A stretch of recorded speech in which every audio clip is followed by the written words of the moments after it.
everybody, welcome back to the Claremont Classic Garage. Time to tackle the odd jobs. That's a recurring thing around here. There's just always odd jobs to do. Here's our next little job. Got Dad's Dakota here. It's spit out a code for oxygen sensors. So we're going to have a look at it. I don't see anything untoward under the hood. Looks like your regular everyday 3.9 liter Magnum V6. It's got low miles on it. I don't think there's really probably anything wrong with the oxygen sensor. So we're going to do the easiest thing and just clear the code and see what happens.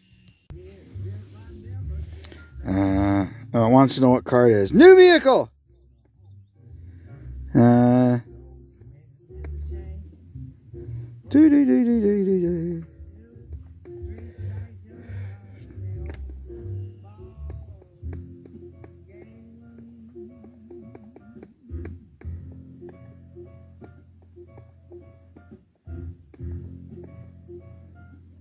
Dodge Dakota 3.9.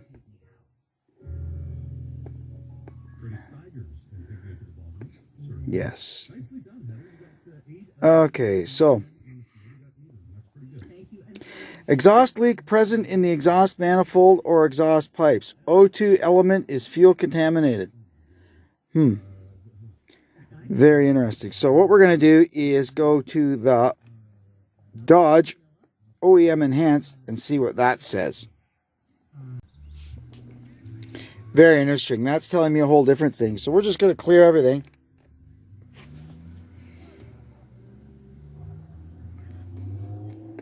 Yes. Erase was successful. So now we're going to go back to Global OBD2. See what this says.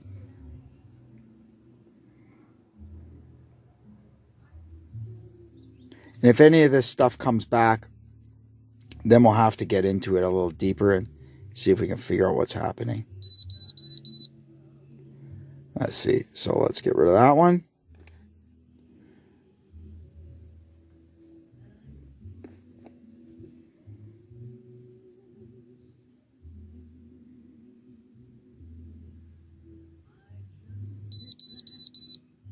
Erase was successful. Now we'll start it up and see if it comes back.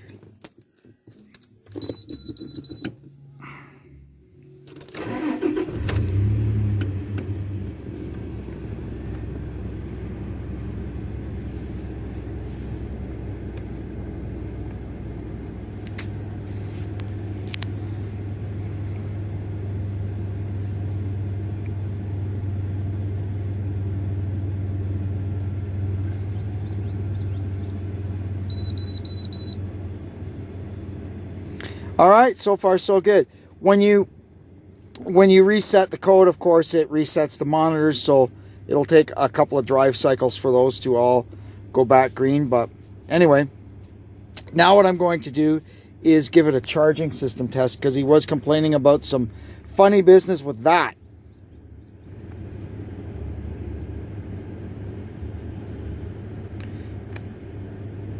System tests.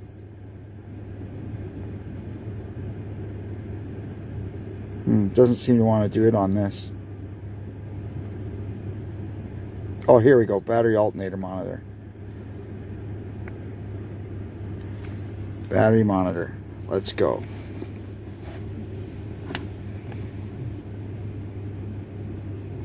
Turn the engine off.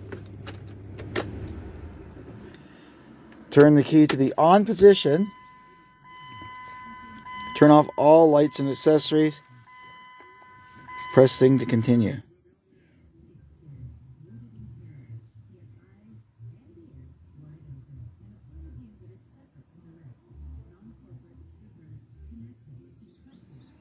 Battery is fully charged. Okay. Alternator.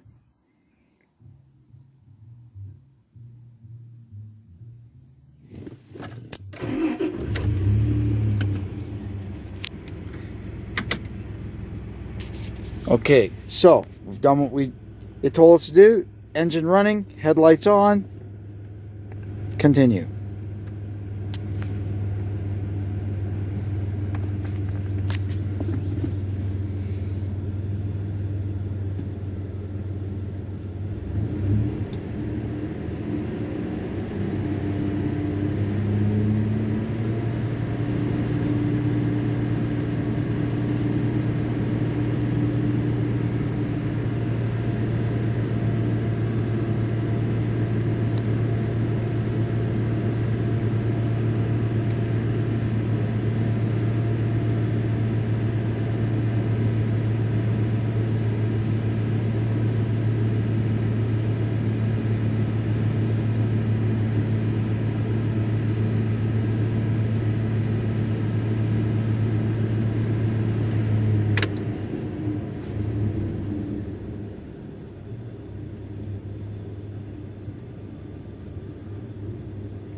There we go.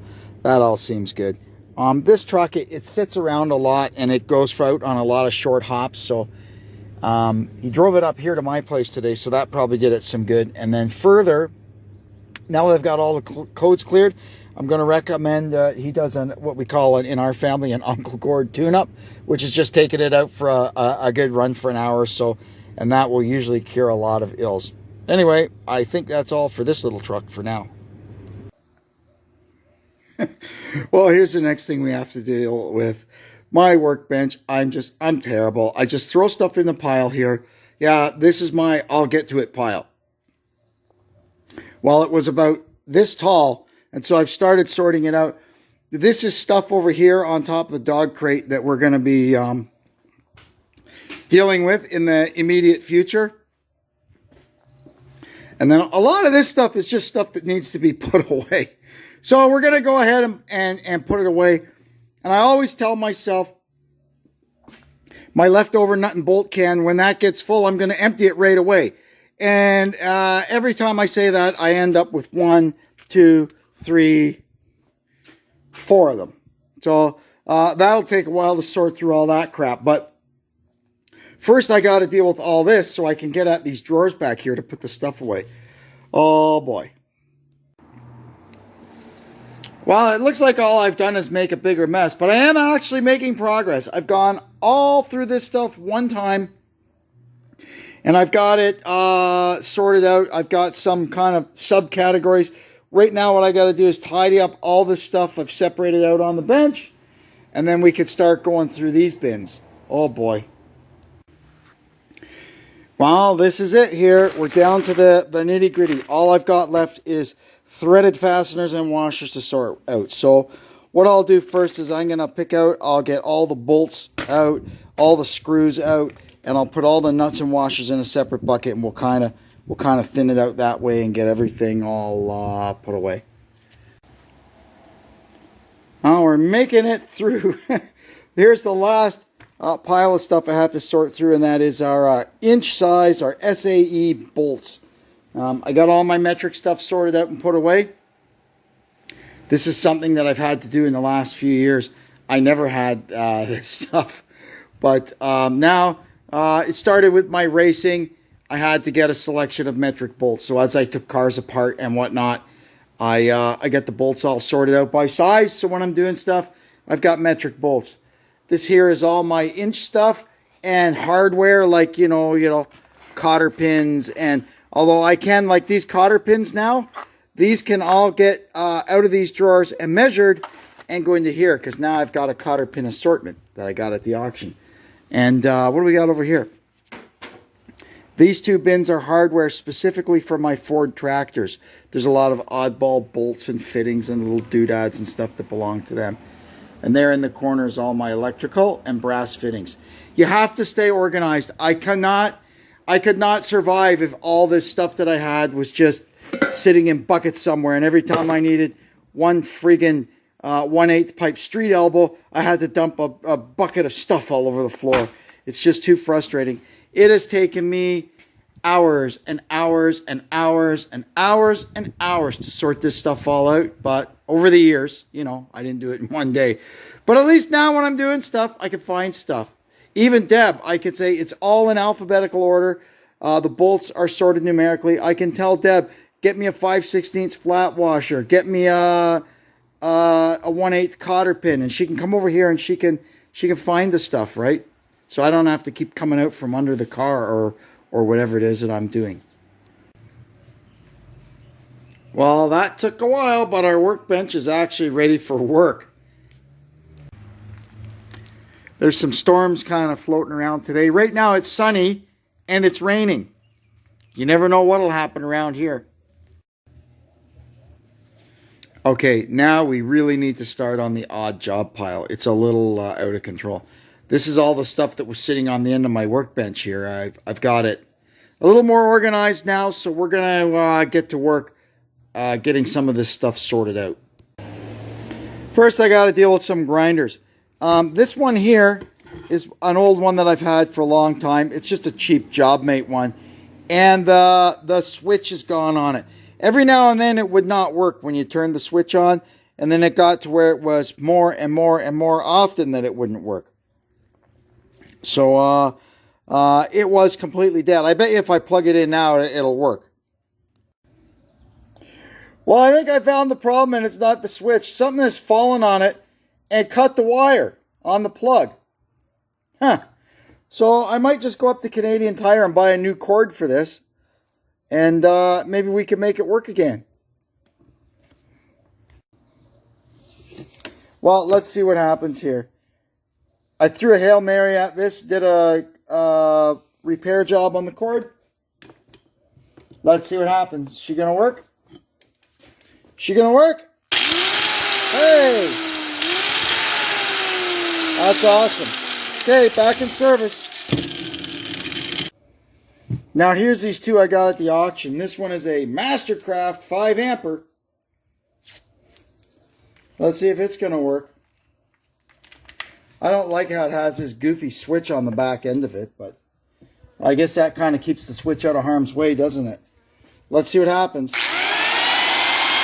Oh, that's actually kind of a nice little grinder. All right, that one works.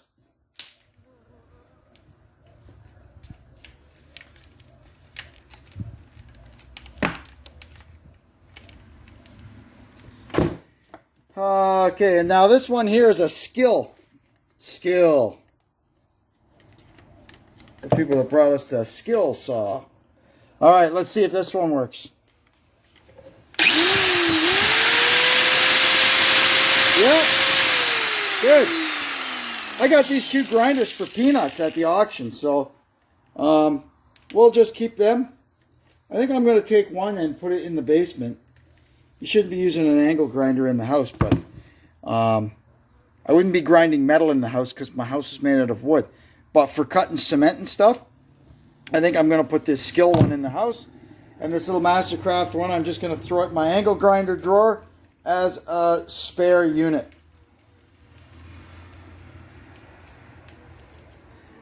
Sooner or later, one of these things is going to crap out. The next thing we got is this little retractable light that I got at the auction.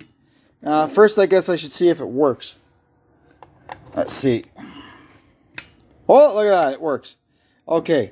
So what we got to do is I want it hung up right here beside this hose reel. So right about here, we got to put in a hook. And then I have to run a cord. I'm going to plug it in there. That's some pretty good rain coming down now. All right, there we go. Got that all hooked up.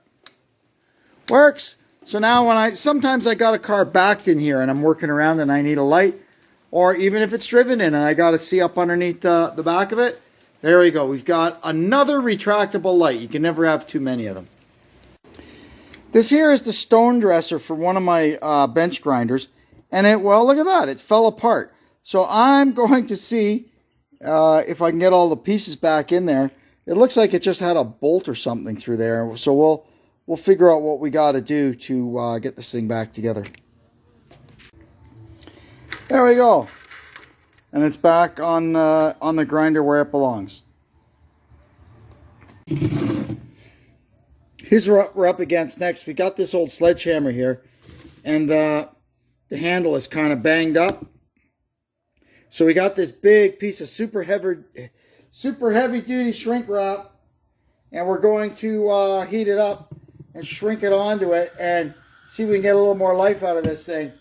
But it takes a lot of heat to shrink this stuff.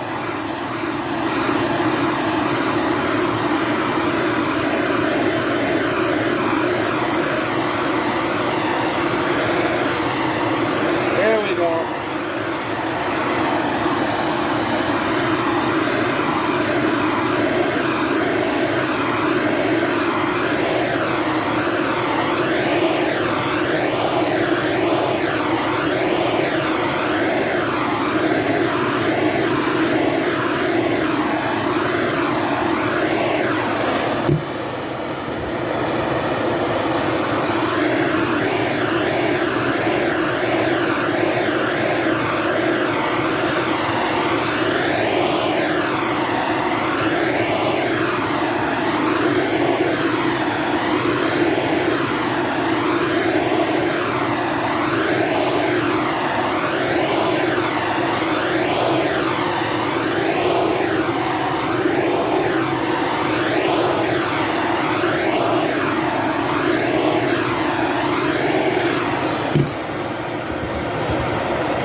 still see it? Oh yeah.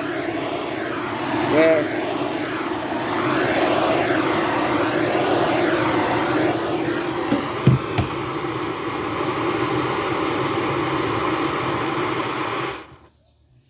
Garrett, now we'll let it cool off and she's ready to go. And our hammer handle worked out awesome. Next on the list is this little cord reel we bought at the auction. I've already got one of these. Two of them can only be better. The only problem with this is you can see here the prong for the ground is broken out of it. So what we're going to do, I looked around in my stuff in the house and I found a plug. So we're going to put a new plug on this thing and go from there. There. Perfect, that's all set. So now what we're going to do is we're going to plug this thing into the wall and plug some kind of a power tool into the reel and see if it works. Well, it's plugged into the wall. We've got a little saw plugged into it. Let's see what happens.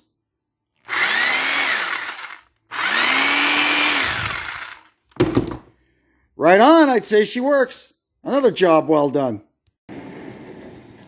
Next thing we need to deal with is our little wagon here. It's got... This poor thing takes a beating. It goes to swap meets. It goes to scrap yards. It gets dragged all around the farm here. It's had like 3 times its rated weight put in it, and it just keeps coming back for more. This thing is awesome. But anyway, what we've got here is we've lost one of our clips. So now this side is flopping around. So I'm probably just gonna stick a bolt through there. It came originally with these little clips here, so you can put the sides on and off, but in my life, I've never found a need to take the sides off it. So we're just going to put a bolt through there. And in our ongoing battle with the little cart tires, this one keeps going flat. That one doesn't seem to be doing too badly. So what we're going to do is I've bought 2 brand new tires. We'll put those on, and that one that still holds air, I'm going to attach it to this thing somewhere so we actually have a spare tire with us at all times. Well, that's got it all fixed up, eh? Got our 2 new wheels on. Instead of having red wheels on one side and silver wheels on the other side, I put the silver ones on the front and the red ones on the back. Don't ask me, that's what I felt like doing. And the one that I took off that was still good, I just used a carriage bolt and a wing nut and a couple of washers. And we've got it mounted up underneath the back of it. So we always have a spare tire with us because these things, they're terrible. They just, the rubber like literally rots out and they'll go flat on you in no time. Here's the other problem they have. Just junk. Everything you buy now is junk. Now we're going to test out some tools that we've bought at the auction. I've showed you these in the show and tell videos. First thing we're going to check is this little tachometer. This is really cool. It's from the 70s. I already went ahead. It takes 4 AA batteries. I put them in, and well, it lights up. They give you a couple of these needle things. It's just one and a spare, and you would push this against a motor shaft. They've usually got a countersunk pilot in the end of them, so you'd push that against that to get your speed. Or if you had to go against the side of a shaft or something, you use this guy. So I guess we'll try it out. We'll find something that turns and see if this thing works. We'll try it on the drill press here. We'll run it against the chuck. So we're going to turn it on. Look at that. It actually works. So this is running about 412, 414. That's amazing. I got that for just like a couple of bucks at the auction. And before I put it away, we'll pull the batteries out of it, because it might be a while before I use the thing, and we don't want them leaking and wrecking the insides of it. Next thing we've got here is an air conditioning leak detector. I've always wanted one of these, but it was always too cheap to buy one. It came in its original case with the instructions. And I haven't got a leaking air conditioning car here right now, but we can turn it on. And you can see the red light comes on, and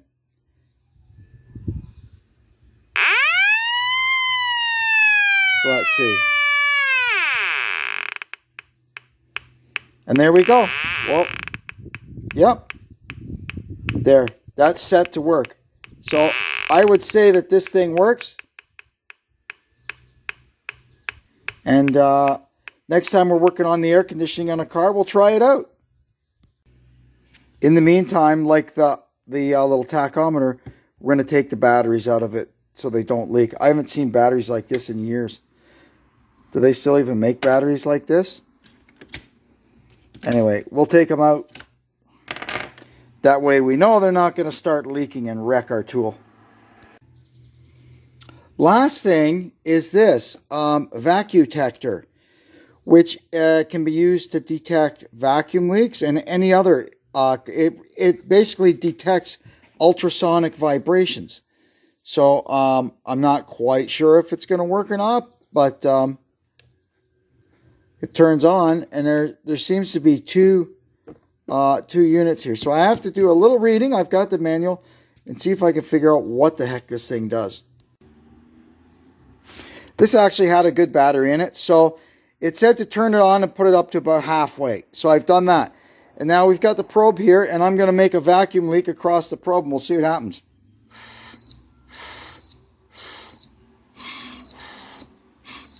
Well, isn't that cool? It actually works. All right, so what it turns out this is a remote sensor. So if you think you've got a wind leak in the trunk of a car or something, you can put this in the trunk of the car, and it will communicate with this, and you can go driving around and theoretically find the wind noise in the trunk of the car. So it works for wind noise, vacuum leaks, stuff like that. Anyway, it's a pretty cool little tool. I'm going to take the batteries out of it like everything else, put it back in its case, and it's here when we need to try it. Here's our next little job. I've got the Ferris jacked up here. The last few times I've cut the grass, it looks like somebody's cutting it with 3 different lawnmowers all at the same time. It's leaving a big mess. I looked under and sure as heck, the blades are just destroyed. So we're going to change them. There's the old ones, and there's the new ones. Not only are these ones the cutting edge all beat, they're all bent. That's why it makes it look like I'm cutting with 3 different lawnmowers. So anyway, we're going to get these new guys on, and I think I've got a light out on the back of this thing too. We'll check that out before we go out and do the grass. I got the blades on, and now you can see here's our light that's not working, and I found the problem already. Somehow or another, the ground wire for it has become discombobulated, so there's the other end of it. We'll get that fixed up and be on our way. There we go. I don't use the lights on it as much as I used to when I was working, and sometimes would end up mowing in the dark, but they're nice to have. Sometimes backing it into the shed, it's a little dark in there, so it's fixed. Now I gotta go mow. It's been a little crazy around here lately. Rain, sun, rain, sun, rain, sun, and the grass grows like crazy. Well, that was pretty good. We got lots of little things done. And now they could start piling up again until next time.